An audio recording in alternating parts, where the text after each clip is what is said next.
আসসালামু আলাইকুম পঞ্চম শ্রেণীর শিক্ষার্থীবৃন্দ, আশা করি সকলে সুস্থ সুন্দর আছো। আজকে আমরা 34 পৃষ্ঠার 5 নম্বরে 6, 8 ও 12 এর লসাগু কিভাবে নির্ণয় করা যায়। এখানে দেখি কি 3 সংখ্যার লসাগু নির্ণয় করা যায়।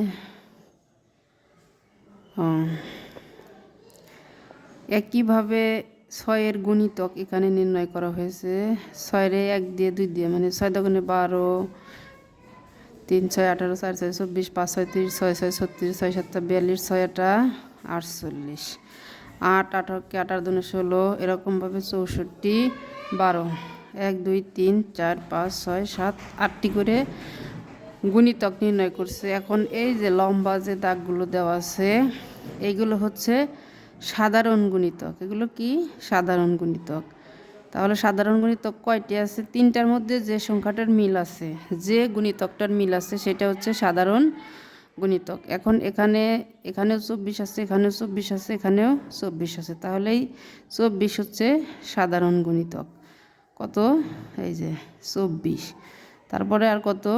48। 48 হচ্ছে সাধারণ গুণিতক। এখন 6 8 এর লঘিষ্ঠ সাধারণ গুণিতক। লঘিষ্ঠ অর্থ ছোট, তাহলে ছোট গুণিতক কত? এই যে 24 হচ্ছে সাধারণ লঘিষ্ঠ বা লঘিষ্ঠ সাধারণ গুণিতক।